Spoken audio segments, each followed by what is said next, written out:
Hello guys, how's it going? My name is Dal, and WoW's major 20th anniversary update is going away in literally a handful of days. So let this video be your very final warning that all of the major, some of the best catch-ups when it comes to gearing odds, but also leveling brand new characters are going away very soon. But also the bronze currency that you've been collecting over these last few weeks, that currency needs to be spent immediately because a lot of these rewards might potentially be retiring for 5+ years, so you won't be seeing these items for a very long time. So for today's video, I wanted to highlight all of the major bonuses as well as catch-ups and rewards that are going to be going away in just a handful of days, and what you should focus on right now while the 20th anniversary is out for a limited time. As always, if you guys want to see more updates like these for the War Within expansion, be sure to follow the channel and subscribe. But otherwise, let's dive right in.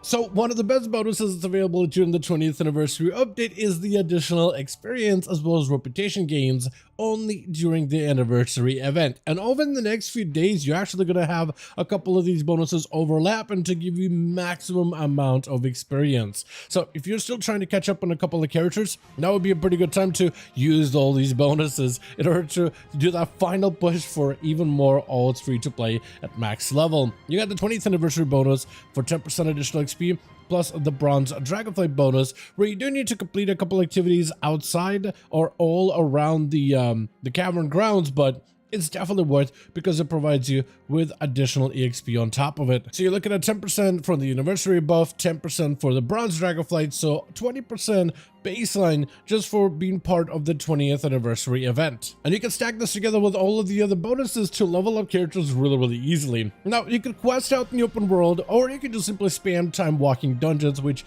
honestly I'd say time walking dungeons is the easiest one you can do, especially if you have a group of friends that you're queuing with. Maybe somebody is a tank or a healer and you can spam through those easily, or if you have a tank or a healing role, that can also help you easily get through a lot of these dungeons. Time walking dungeons offer you probably some of the fastest experience gains because not only do they provide you more XP per dungeon, but they also go by really quickly, and players have even been utilizing certain cheesy scaling methods such as alt characters, usually twinked out characters that have the best gear, to literally one-shot all of this content to help all of their other alts level through as quickly as possible. And during the 20th anniversary update, you can also have a couple of other overlapping bonuses, up to 25% from the warband bonus for EXP. Basically, for every character you have at max level, you gain 5% additional XP gain to make leveling all your other alts even quicker.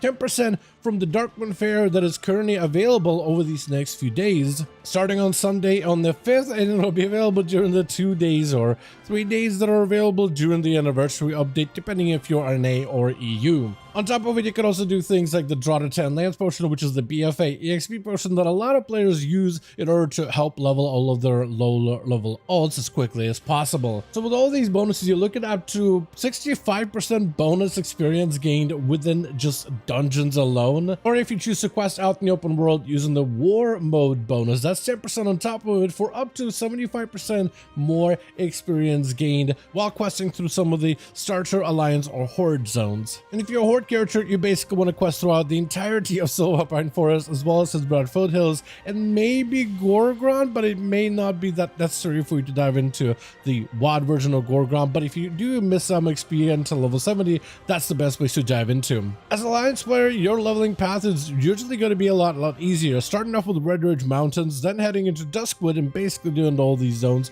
Then you also have Domoro, and to the east of that is Lochmadan, and that'll be the zone that you will want to clear out the entirety of as an alliance player, and those 3 zones should be enough to get you to level 70 that easily. Now another bonus that is currently available during the 20th anniversary update is additional gearing that you can do during the event. You'll notice that in the actual Caverns of Time area, there's a bunch of weekly quests for you to collect, and all of these weekly quests award you bronze celebration caches. The first cache is going to award you champion track gear from the Blackrock Depths, and the rest of it is going to award you veteran track gear. But getting your very first cache for champion track is a fairly sizable bonus and definitely worth doing. You should also stop by and do the quest for the BRD raid itself. You can do this on LFR, normal or heroic. LFR is the easiest to get into, but it also grants you a champion track cache from the BRD instance, plus a little bit of a card harbinger crest, some valor stones, and even time war badges. So it's definitely worth doing for the week.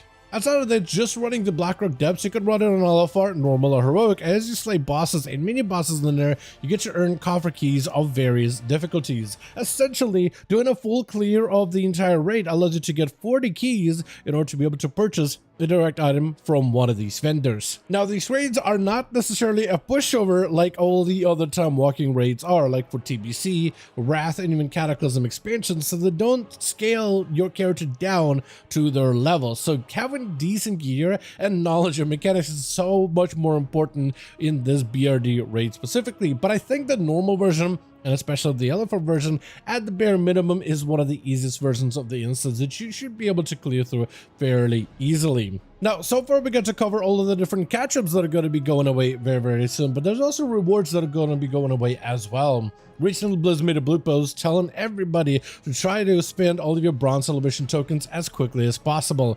Bronze Celebration tokens is a currency that's awarded during the 20th celebration event that allows you to purchase unique items with this currency, like the class 20th anniversary sets, which all look amazing. There's one for every single class. All of the original classes are getting basically their tier 2 bonuses, but a revamped version, and all of them look absolutely fantastic. Some of the other classes, like Death Knights, Demon Hunters, Monks, as well as Evokers, get unique sets that match them a little bit, like Death Knights getting a Lich King style set, which looks has got to be one of the best ones out there, honestly.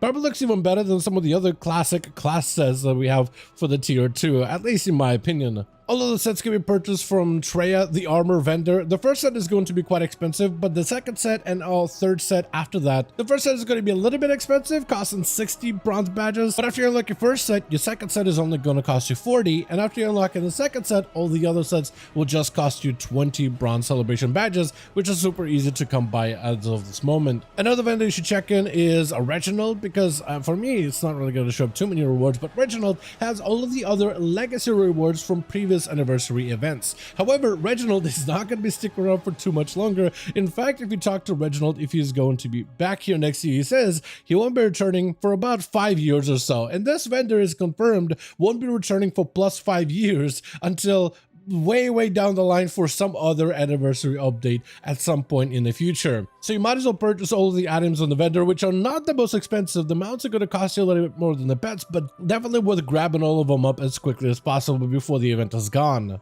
Lastly, if you still have Bronze Celebration badges left over, Historian Madi has a couple of items for you, like the Cold Flame pieces, a pet, as well as a toy Cold Flame ring that actually shows up on your character. But if you have any badges left over, definitely convert them into Time Ward badges, because there's boxes, satchels, and bags that will be able to convert as Bronze Celebration tokens into Time Ward badges for future Time Walking updates. So be sure to spend your Bronze Celebration tokens as quickly as possible, and to earn Celebration tokens, you can basically get them from a variety of weekly quests, open world events, and even certain bosses like the world bosses available for the week, as well as Queen Ansarek. But also, a lot of the bosses with the Siren Isle, the new zone available as of 1107, all of those also award you additional Bronze Celebration tokens, so you should try to spend them as quickly as possible. The last thing you should acquire as soon as you can is the Cold Flame Tempest mount, which is available during the 20th anniversary update.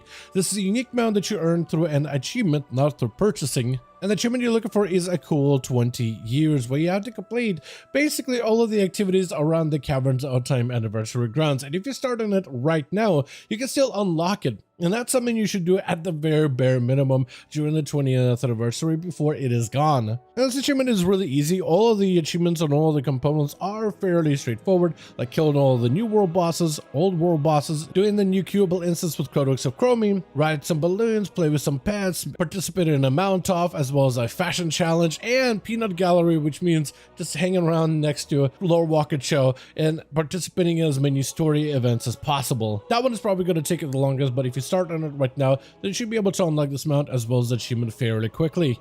As always, I want to thank all of you so much for watching, and I do hope you guys enjoyed this update. If you did enjoy it or found it informative, go ahead and give this video a like. I would very much appreciate it. Join our Discord community for future War Within updates with major content releases and catch-ups arriving very soon. As always, let me know your thoughts in the comments below, and I'll see all of you guys in the next one.